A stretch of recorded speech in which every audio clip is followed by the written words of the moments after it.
Hey, this is Josh Crane from Brave Little State. Right now we're working on a bunch of good stuff we're excited to share with you soon. But today we're bringing you a special story from our friends over at New Hampshire Public Radio's Document team. As I record this, there's only a few days before the election. And if you're looking for a story that feels timely, but also not the news, something a little more transporting, I strongly recommend listening to this episode. I don't want to give too much away, but I will say that I finished listening to it in my parked car, long after I'd arrived back home with groceries. It was a classic, borderline cliché driveway moment. And just a quick heads up, this episode contains unbleeped swears and mentions of death by suicide. Here is NHPR's Lauren Chooljian with Emelia's Thing.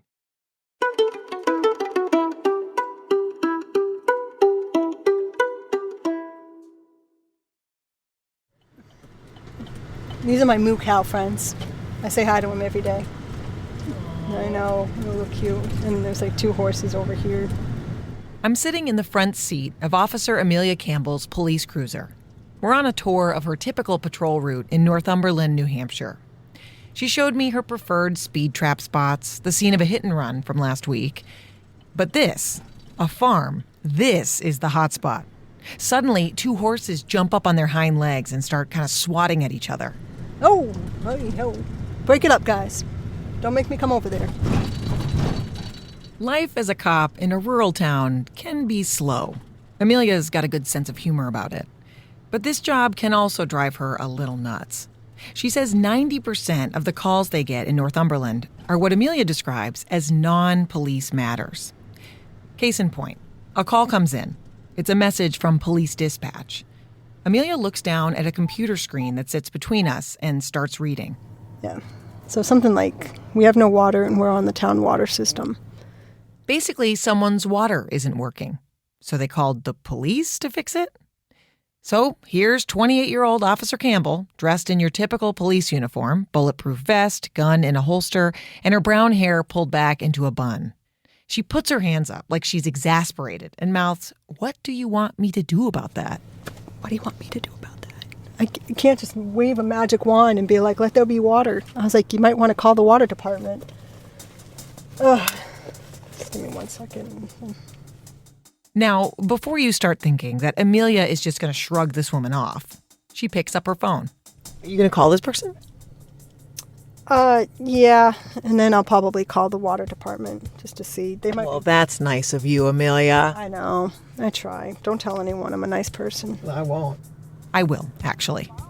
Hi, this is Officer Campbell with Northumberland PD. How are you? Emelia Campbell is a very nice person. She can be crass, but also very sweet. She may grumble, she will definitely joke, but she is truly devoted to protecting and serving the people of Northumberland and Groveton, New Hampshire. So consider the case of why isn't this woman's water on officially open? Yeah, some days are better than others. I mean, there's times I just deal with these calls every day, and I'm just like, why am I still in this, you know?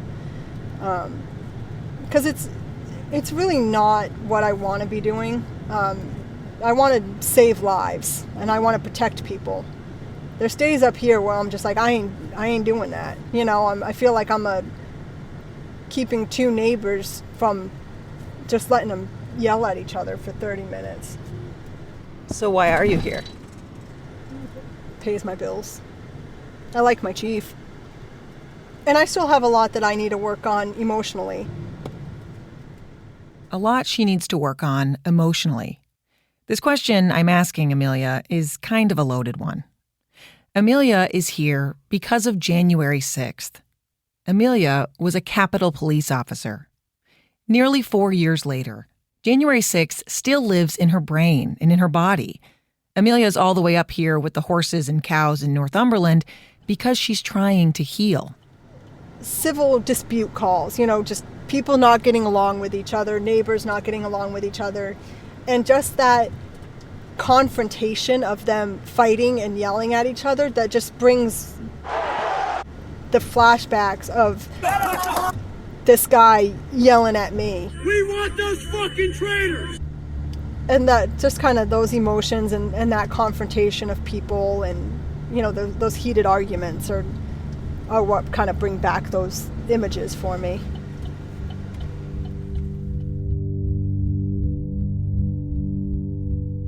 The next presidential election is just days away, and the results will be certified again on January 6th, 2025.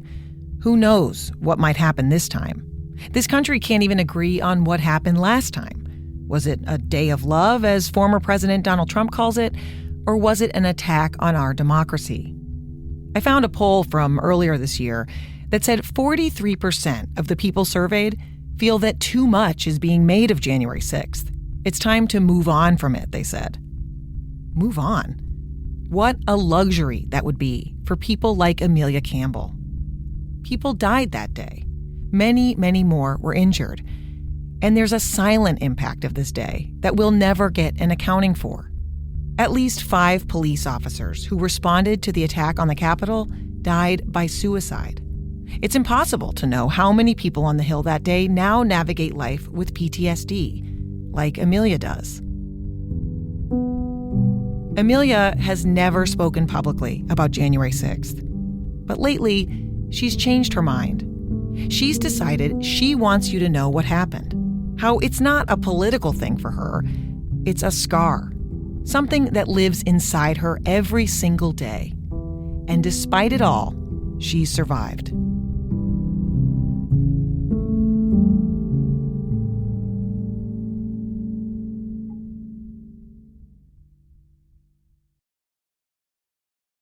Support for Brave Little State comes from Vida, celebrating 50 years of helping Vermont businesses grow and thrive. From agriculture to energy, startups to established companies, find solutions that fit your business.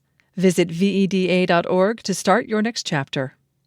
And Sunset Lake CBD, a farmer-owned business crafting CBD products right here in Vermont. Learn more about their sustainable farming practices, delivery options, and how to support local farmers at sunsetlakecbd.com. To really understand Emelia's experience of January 6th and life afterward, you have to know that up until the moment that riot began, this girl was fully thriving.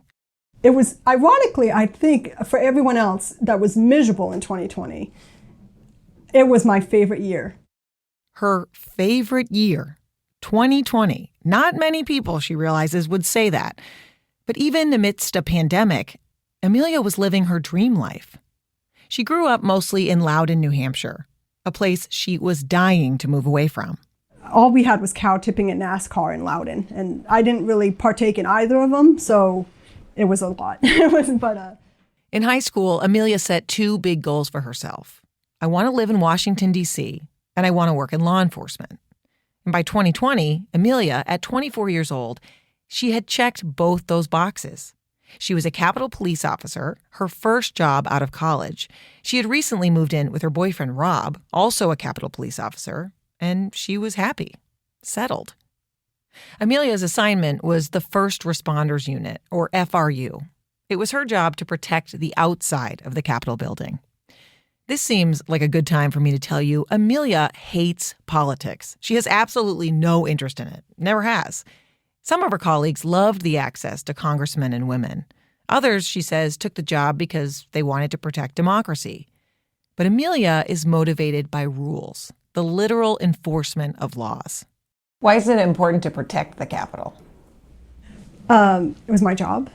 Yeah, I mean, there's people in there that have lives and have families just like you and me, and it was my job to protect them and make sure that they go home and can do their job at the end of the day. And it's none of our places to say what they're doing is wrong or right. I have no idea what they're voting on 99% of the time, so have at it to them. She feels the same about protesters. Have at it to them. And in 2020, there were a lot of protests for Emelia and her colleagues to manage. There were the weekly Fire Drill Fridays, led by Jane Fonda and other climate activists. Those were easy. Emelia says the activists would file a permit and even gave Capitol Police a heads up about when they planned to block traffic or how many people would get arrested. And of course, there were the George Floyd protests. Those days, Emelia remembers as more heated. She was spit on. People cursed and screamed in her face. It sure wasn't fun, she says, but it was her job. I get it, like people were angry and people need to voice their opinions and they want to be heard. And that's what our country and our democracy is all about, that freedom of speech, of being heard and being listened to. So up until, it sounds like, correct me if I'm wrong here, it sounds like up until January 6th, you really hadn't had some sort of like traumatic or even like your feelings hadn't even been hurt at work. Yeah. Wow. Do you want to talk about that day now? Yeah, we can. Okay, and if you want to stop, yeah. We are cool to stop. Yeah, so we knew, obviously, like, Biden had won the presidency, and then, Trump was, I don't listen to I don't watch the news, but I knew, obviously, like, he wasn't happy with the results, and, it was brewing. So my original shift was 3 p.m. to 11 p.m. That's when I worked. I had come in early that day. So ironic. Emelia didn't usually come in early, but she had a little arrangement going with a colleague she liked named Officer Brian Snik. Brian didn't always like working overtime or holidays, but Emelia liked the extra money, so she'd cover for him. On January 6th, Brian was scheduled to come in 4 hours early at 11 a.m., but Emelia offered to take it, letting Brian start his day later on. What's an extra 4 hours? My first 2 hours were on the east side, and the crowd was growing, and we were like, oh, this is a pretty big crowd, but they were being normal for what it was. We kind of like protests because it gives you a time that it's pulling officers from everywhere. So people that you don't normally see every day, you can be like, hey, how you doing? And like check in on one another. So it was very just happy-go-lucky. For us, it really, even up until the point, it was very normal. A few hours into her shift, things were still just happy-go-lucky. Emelia pops inside the Capitol, heads downstairs to the House cafeteria to grab a sandwich. She checks the time, realizes she's due outside, so she heads back up to the west front of the Capitol. And so I go up, and we look out on Pennsylvania Avenue, and we see the group coming.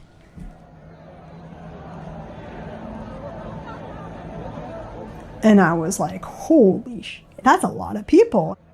The Capitol was blocked off even more than usual because the stage was being built for soon-to-be President Joe Biden's inauguration. We had the bike racks up, and it was barricaded like it normally was for a thing. And then I don't know if something came over the radio, and it just flipped. Intel 1, be advised, you got a group of about 50 charging up the hill on the west front, just north of the stairs. They're approaching the wall now. We storming the Capitol. And as soon as they hit the grass on the west front of the Capitol, they just started running. And I've never seen anything like it. And just full-fledged running towards us.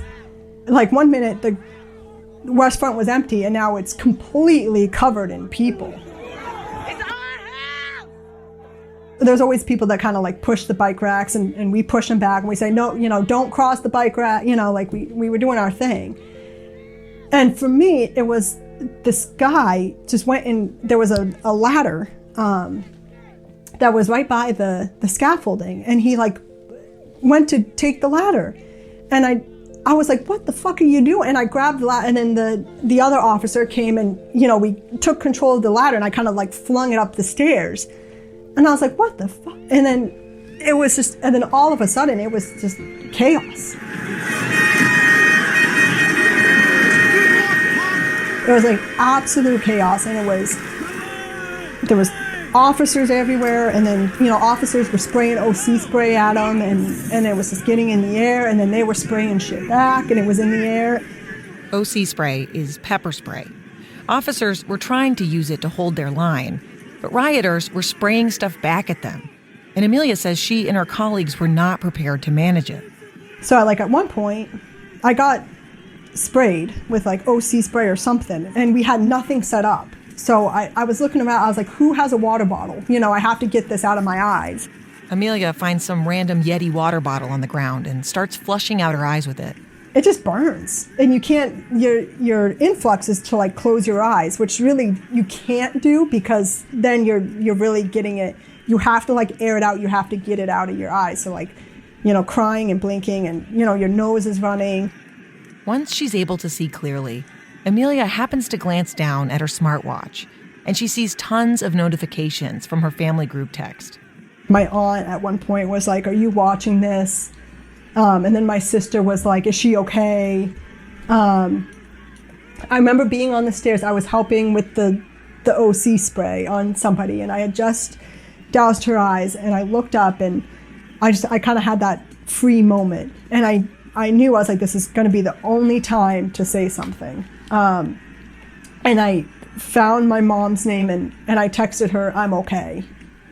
Was that true? No.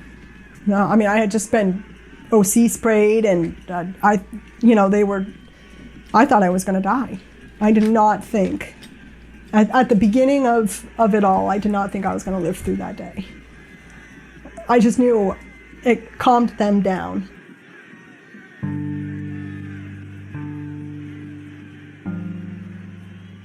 Once she sends that text to her mom, Emelia snaps back to attention. She starts thinking, quickly. She's not wearing any riot gear. She's just in her normal uniform. No shield or helmet or ballistic vest. So at one point I was like, well, what can I do where I'm going to keep myself safe? I eventually pivoted. I don't know at what moment, but I was like, I will get injured officers. She spotted a Capitol police officer lying on the ground, clearly hurt. So she runs into the crowd, put her arms around his shoulders, and dragged him inside the Capitol. She remembers there's an office inside with a first aid station, a place that would be safe. So I pulled that first guy. I went back. There was an officer who was like 3 months pregnant, pulled her off the line. I was like, you need to go check it, take care of your baby. You need to get checked out. And then I was going back out like I don't even want to put a number. I don't even know how many times I went in and out. But anyways, one of my coworkers got pulled into the crowd. And so we went after him and whatnot and pulled him back. And his eye was cut open, like just completely bleeding. What was it like to see that? It was rough. I brought him inside, and I had my arm wrapped around him because he was like, delirious and whatnot. And around that time, I said, we need to get an ambulance here. And we got the first calls that they had broken through the barricade on the east side of the Capitol. Everyone and everything had to be moved immediately. Emelia had no idea how many rioters had broken through or even where they were.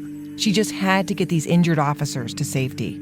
We had to pack up everything, and we had, officers that were like, with broken ankles and a woman with a baby in her belly, and, we had to pick all that up.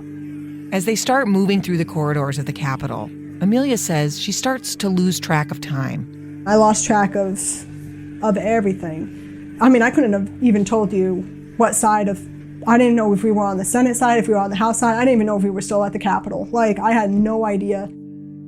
They end up in a room somewhere that's deemed safe. Someone locks the door. Emelia is stuck inside with all the injured officers. Hours go by. And, my partner, I called him my partner. I have no idea. I mean, I know his name is Michael. He worked for Metropolitan PD. So I had never met him up until this day, but he was the one with the eye injury. He was like, Campbell, we have to go back out there. We have to go back out there. And I was like, we can't. I was like, we can't do anything.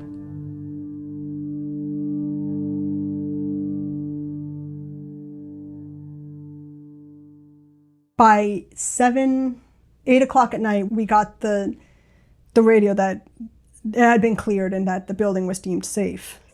Then we had a sergeant come in, and he was talking, and it was all like, it was just so hazy. But I remember him talking to people and writing down names, and I realize now, looking back, that he needed to figure out who was injured, who needed an ambulance, all that kind of stuff.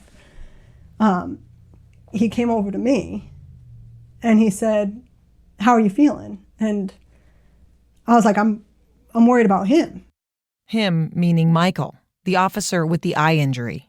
He finally got into an ambulance. And so once he left, that was my moment that I was like, okay. I was like, my partner's getting the help that he needs. The protesters are out of the building. And then like all of a sudden, it's pretty amazing how your body works. My hand started burn. I've never felt a worse burn in my entire life. And I looked down and it was like red and like there was a bubble, like my skin had like bubbled up. So I went over to the sink and like put the cold water on, and I was just running my hand through it. And somebody came over to me and was like, oh, just made like an audible like, and they're like, what happened? I was like, I don't know. I was like, I have no idea. I was like, I didn't even notice until 20 seconds ago. She'd been so focused on helping, surviving, she didn't even realize she'd been hurt. Eventually, Emelia and a few other officers are taken out of the Capitol and into an ambulance. She spends hours at the hospital with many of her colleagues. She's treated, and eventually someone comes and starts taking them back to the Capitol. And I'll just never forget, it was about 6 o'clock the next morning.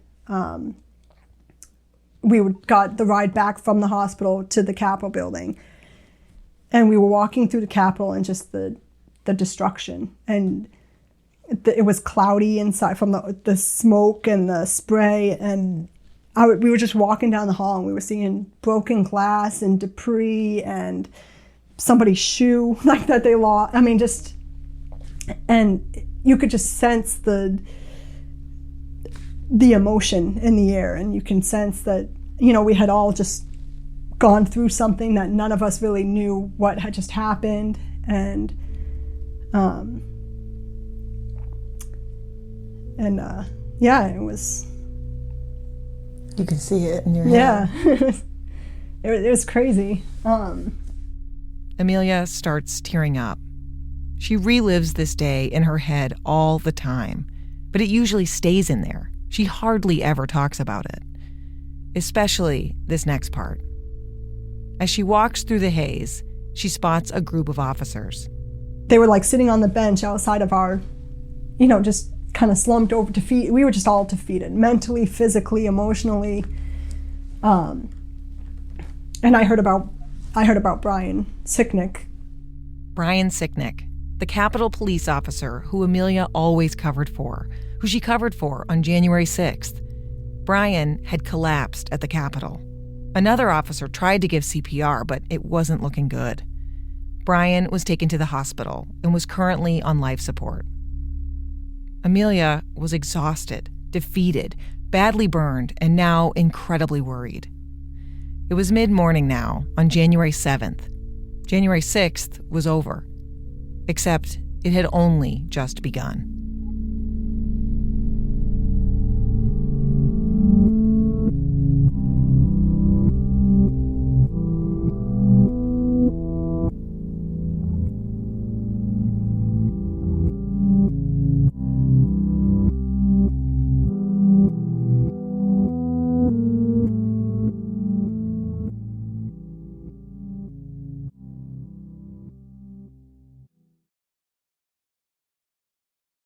United States Capitol Police Officer Emelia Campbell is gutted. She sits down on her couch in the apartment she shares with her boyfriend Rob, also a Capitol Police officer. It's about 10 a.m. on January 7th. She's finally home, 24 hours after she started her shift on January 6th. Emelia is glued to a group text she has going with other officers. She is desperate to hear what's going on with Brian Snik, the colleague Emelia always covers for, who is in critical condition. It's hard for her to text back, though. Her hand is wrapped up tightly. Doctors don't know what she was sprayed with, some kind of homemade chemical. It burned through her skin and damaged her nerve endings. The doctors at the hospital told her she's got to stay home, no work for a few days. Emelia is not having it. I absolutely hated it. And I kept texting like my inspector and whatnot. I was like, I don't want to be here. I need to be there with you guys. Like there's so much happening and so much that needs to get done and cleaned up. If she's home, she can't help. And if she's not helping, she has to sit and face whatever the hell just happened. Later that night, The group text with her colleagues lights up.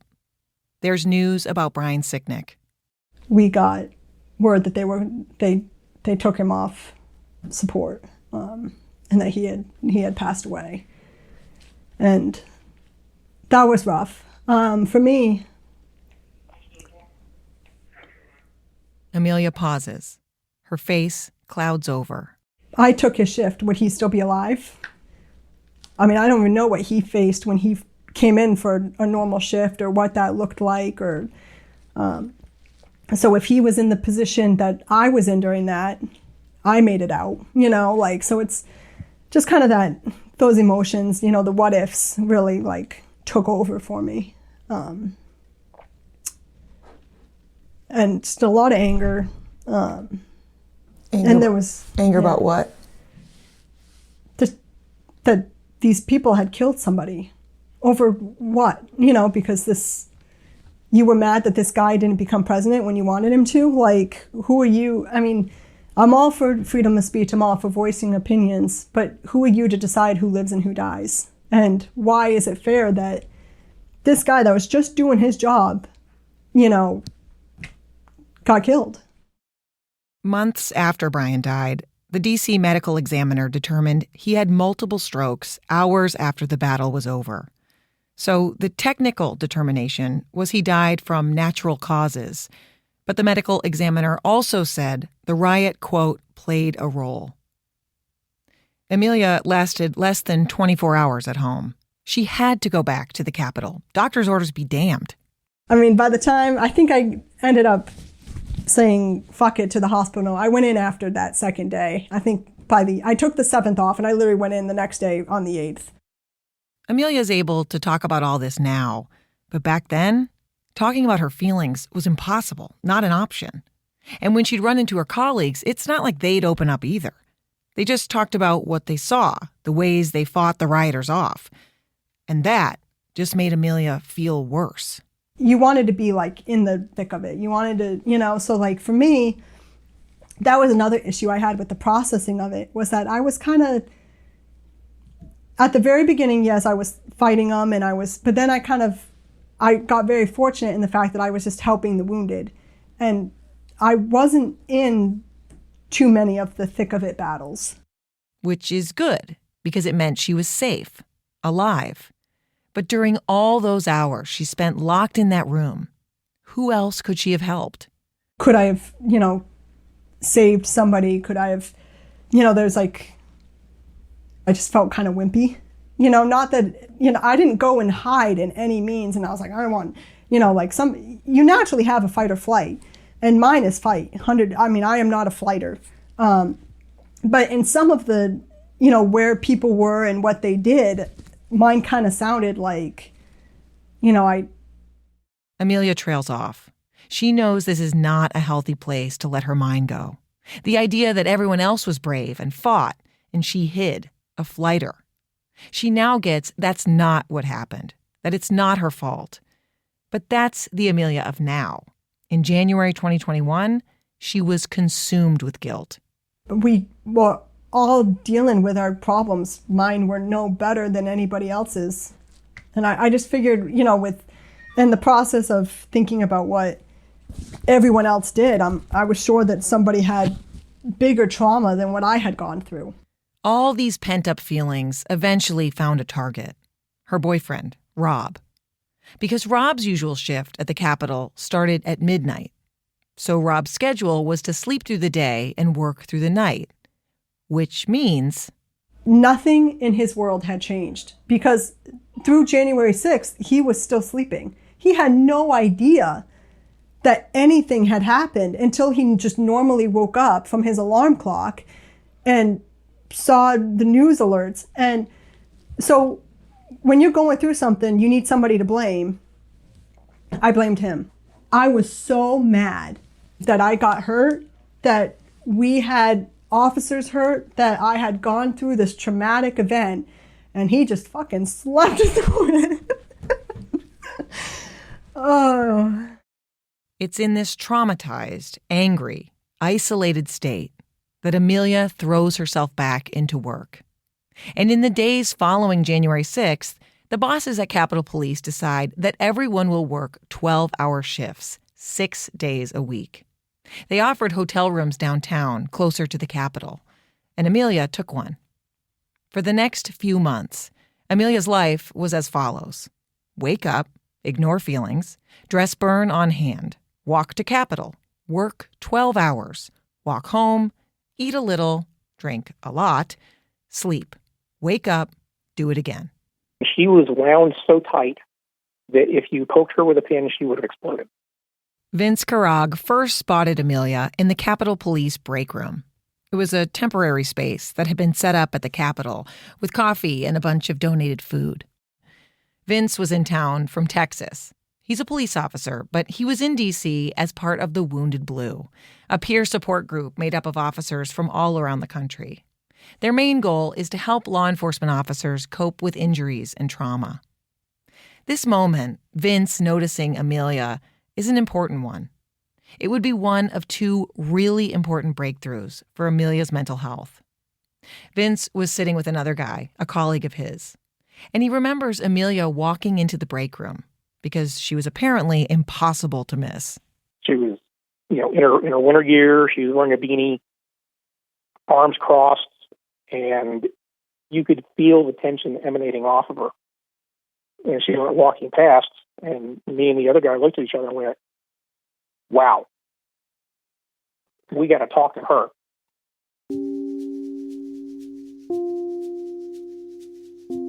No one had seen anything like January 6th. But Vince says this violence was especially shocking to Capitol Police officers. Their days aren't usually filled with the typical nastiness, he calls it, of being a local cop or a state trooper. They're not dealing with murder or child abuse, active shooters on the regular. So Vince was on the lookout for Capitol Police officers who really needed support. He sees that Emelia's arms are covered in tattoos, brightly colored flowers, a big compass down her forearms. Great, he thinks. An easy way to start conversation. And she'll be easy to track down. The next day, around lunchtime, here she comes again. I mean, just same, scowl on her face, just not a happy camper. And I went, here we go, there's my opportunity. So she had gotten her food, and she had sat down, and I, grabbed another cup of coffee, and I walked over and I went, hey, how you doing? And she's kind of looked up at me and grunted. Vince tries asking about Emelia's tattoos. He mentions his dog, a Rottweiler, shows her pictures. He would not leave me alone. I walked out to the barricade, which was my next post, and he just stood outside the door. I was like, dude, I'm good. And he's like, you're not good. He's like, I will wait here until you decide to talk to me. And I was like, well, you're going to be waiting a long freaking time. Vince, it turns out, does not mind waiting. He keeps chipping away at her. And finally, they sit down and they talk. Vince asks Emelia, when's the last time you had a day off? I haven't, she says. A good night's sleep? Nope. And I leaned into her and I said, are you doing anything you probably shouldn't be doing right now? And she lowered her head and she got a little teary and she shook her head in the affirmative. And I said, you drinking too much when you're off? And she shook her head a little bit more. I said, why don't we go have a talk? Vince takes Emelia into a private room.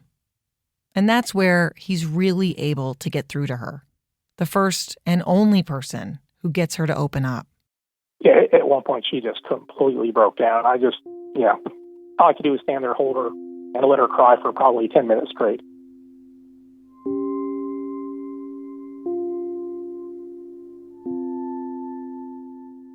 Vince understands trauma. He knows how the violence changed Emelia's brain. So he gives her some coping strategies that might sound basic, but they are essential building blocks toward healing. Separate yourself from the job, even if that is a day off. Just enjoy being you. Stop drinking. Not forever, but for right now. And it's okay to talk about these things. And you got to eat, you've got to rest, and you've got to exercise. You got to keep your body healthy because a healthy body leads to a healthy mind. Emelia couldn't take all of Vince's advice. She couldn't get time off. The 12-hour shifts continued. Capitol Police brass, by the way, would face a lot of criticism for those schedules and for many of the ways they handled January 6th and the aftermath. But on one of her walks to the hotel after work, Emelia had a second breakthrough. Another coping mechanism, basic yet profound. And this one came from within. There was one point where I was very low in life, and I called my sister up, and I asked to speak to my niece. Emelia is one of 5 Campbell siblings. Her younger sister, Ada Caruth, lived in New Hampshire with her fiancé and 4-year-old Topanga. Ada and Emelia were close. Ada calls Emelia Em or Emmy. But Ada says this was kind of an odd request. Topanga and Emelia had never talked on the phone. Emelia, by her own admission, actually hates children. She finds them so annoying. So Ada was not sure what to expect. The first phone call, I was like, how is this going to go? Ada hadn't told Topanga anything about January 6th. She didn't want her daughter to know how scared her mom was, how she worried her big sister had died.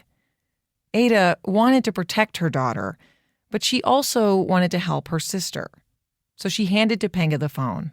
She got on the phone and, Topanga's like, hi, Auntie M. She calls her Auntie M, O-N-N-E, and then M, Auntie M. So she's like, hi, Auntie M, and M's like, how's your day? And that's basically how the conversation started. What did they talk about? Oh, gosh. Favorite animal, color, day, food, what you eat today, what you do with mom today. Dad made her brush her teeth, and he's a horrible person, and just normal kind of kid stuff. But it was always just what I needed. And so every night, 7 p.m., Topanga goes to bed at 7:30. Every night, 7 p.m., she was on the phone with M. These conversations never strayed into Emelia's trauma. But having this new routine, being distracted by the little things that made life important, they had a powerful effect on Emelia. It punctured a hole in the darkness. Wake up, work 12 hours, call Topanga, realize there's a world outside the Capitol. Remember how to interact with civilians, people who love you. Feel a little relief, and do it again. She kind of just kept me from being suicidal.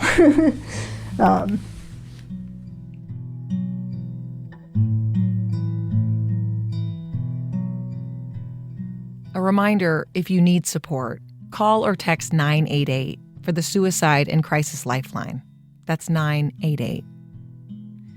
Hearing this admission from Emelia made me realize how far the ripple effects of January 6th can truly go.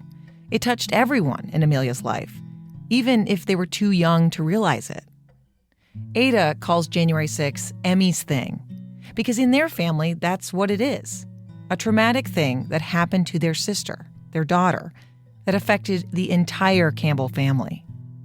Emmy wasn't quite honest with the impact Topanga was making until after, much later, after the phone calls had ended. And I just kind of sat there and I was just like, wow, I'm glad you have that person. I'm glad you, and a part of me wishes it was me. I wish I could have been that person for her to help her through that. But I wasn't, and that's okay. That's okay, because she needed somebody, and Topanga was that somebody.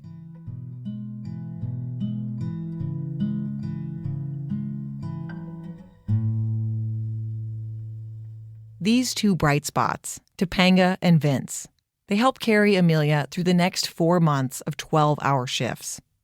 Even after Vince goes home to Texas, he keeps calling or texting her, sometimes just saying, hey, how you doing? But it helped.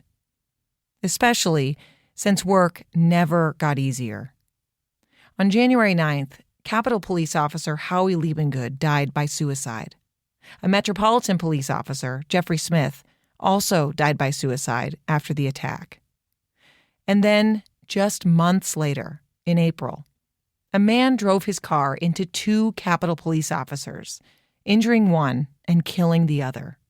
Officer Billy Evans, who worked in the first responders unit, Emelia's team. It's just another new traumatic event that we all had to go through. And I wasn't as close with Evans as I was with Brian, but I had worked with him multiple times, and it was just another person that I knew that I had worked with that was killed. And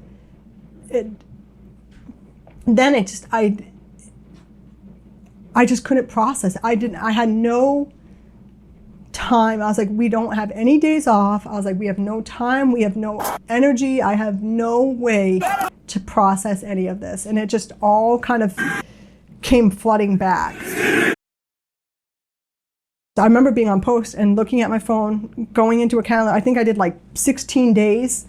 And on my break, I went down and I put in my 2 weeks notice and I was done. I never said it was because I just couldn't mentally handle it anymore, emotionally handling, because I don't want anyone ever thinking that I was weak. Emelia's boss later told her there was a mass exodus of officers after she quit. In fact, 20% of Capitol Police officers quit after January 6th. Emelia packs up and heads home to New Hampshire. She leaves her dream life and her boyfriend in D.C. Rob and Emelia definitely broke up, by the way. She says it likely would have been their fate anyway, but January 6th did not help. Over the next year or so, Emelia bounces around. A friend's house, then Ada's house, then her parents'. She tries an old security job at an outdoor concert venue, but she can't handle the crowds. When people cheer, she collapses to the ground. She was constantly on high alert. Anything could set her off. Here's how Ada describes Emelia back then. She was like a firework. You know when you light a firework and then you have like that 10 seconds to run away and it lights up? She was like that. So I could say good morning to her in the morning and be like, hi, and she'd be in this fantastic mood. I could turn around with a glass of milk.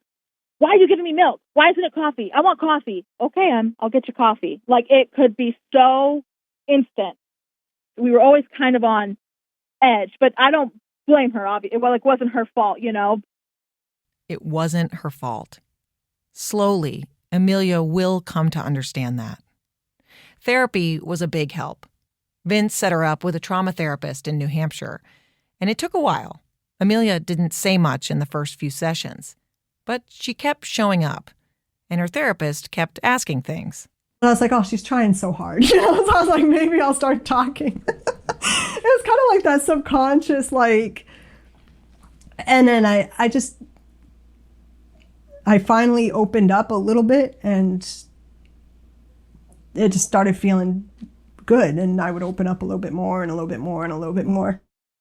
But Emelia thinks the biggest impact on her mental health was Scotty. Hey, baby. Hey, baby. Scotty is a very high-energy, very fluffy Pomsky, a Pomeranian and Husky mix. Hi. Hi. You ready to go out? Oh, okay. All right. This is from a video Emelia texted to me to show me how amped Scotty is when she gets home. Vince brought Scotty and Emelia together. He hooked Emelia up with a nonprofit that gives trained emotional support animals to first responders. Emelia brought Scotty home just over a year after January 6th, and her life immediately improved. Scotty is specifically trained in crowd control, so when they're out in public, he circles around Emelia and pushes people away. He even helps Emelia sleep. She sometimes has night terrors, and when she's in the throes of one, Scotty is trained to wake her up. He turns on the lights, and if that doesn't work, he jumps on her chest until she gets up. Emelia wasn't back to her old self. She doesn't think she'll ever be that person again. But she was better. I was moving on, and so it was kind of just being easier to realize that all these things were kind of falling into place of my life and where I'm at now and what I need to do to cope with it. Hey, I hate to bother you. Do you know if they're working on anything on Lancaster Road for the water? Back in Northumberland, Emelia is still on the case of why isn't this woman's water on? She's sticking her head out the window of her cruiser, talking to a town employee who seems annoyed that Officer Campbell is interrupting his landscaping duties. It is wild to see Emelia take on this very non-police matter, knowing how her law enforcement career started. Northumberland is an entirely other planet from Capitol Hill. It's honestly stunning just to see Emelia in uniform, knowing she's constantly fighting off the remnants of January 6th. The chemical burn on her hand still bothers her, and at any moment, a call could come in that takes her right back to that day. She returned to law enforcement in December of 2022.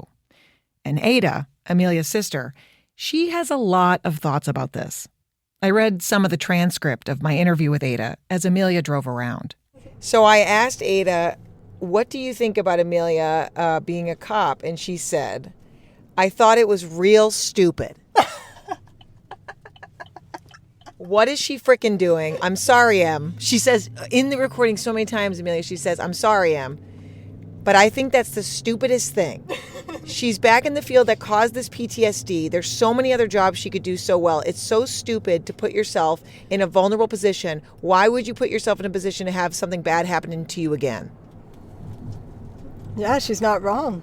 I think because right now, at the end of the day, it's the only thing I know how to do, and I think I do it well. So,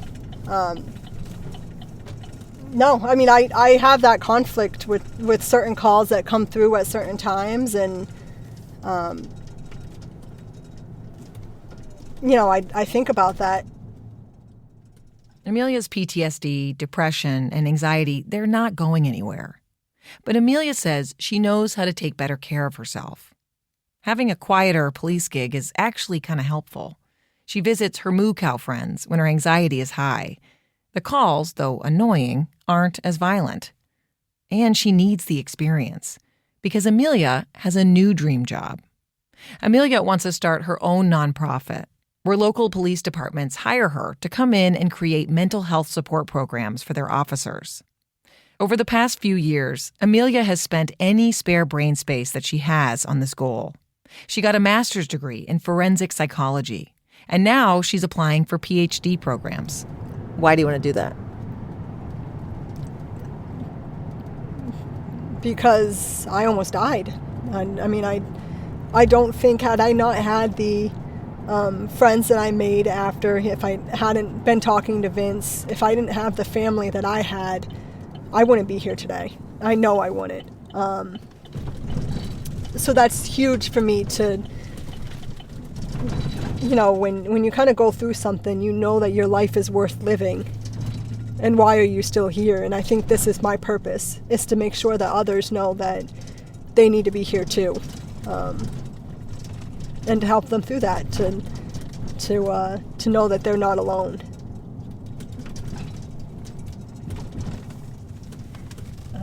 It's okay to cry, Emelia. Nah, I'm in a cruiser. That would look terrible.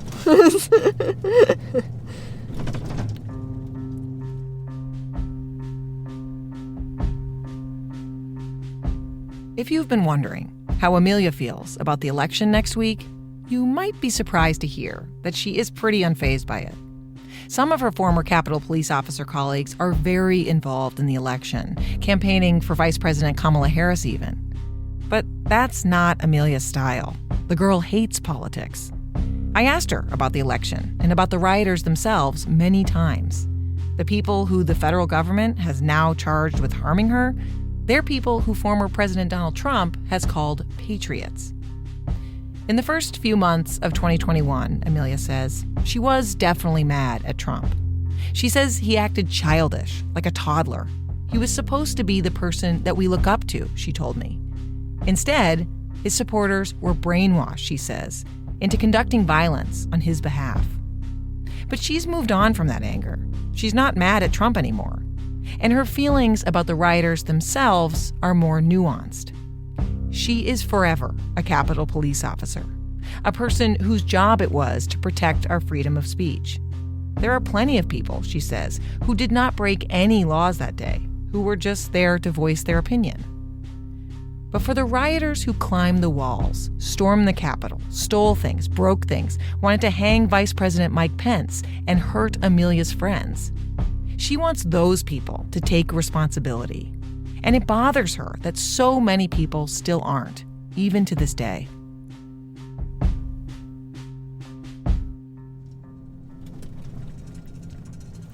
Officer Campbell. We're nearing the end of our ride-along through Northumberland and Groveton. Yes. And suddenly, Emelia's phone lights up. It's the woman without the water.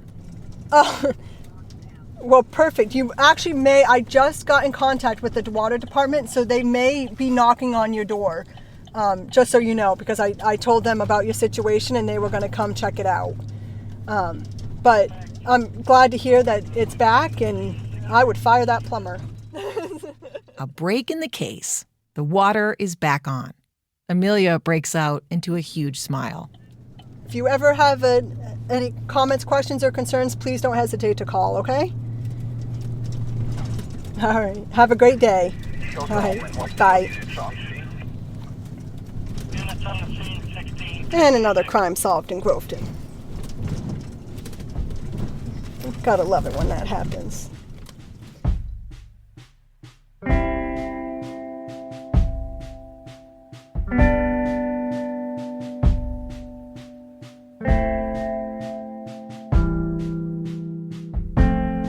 This story was reported and written by me, Lauren Chooljian.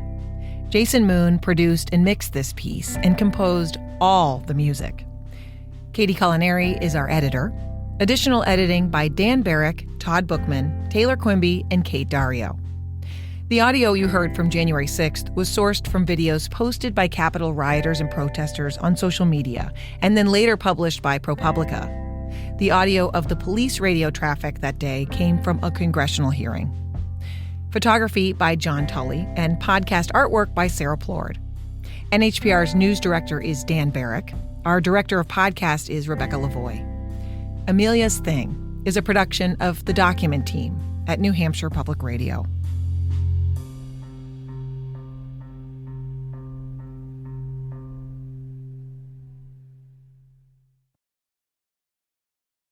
The candidates for November are set. I know Donald Trump's type. Between now and Election Day. We are not going back. A campaign season unfolding faster. Kamala Harris is not getting a promotion. Than any in recent history. Make America great again.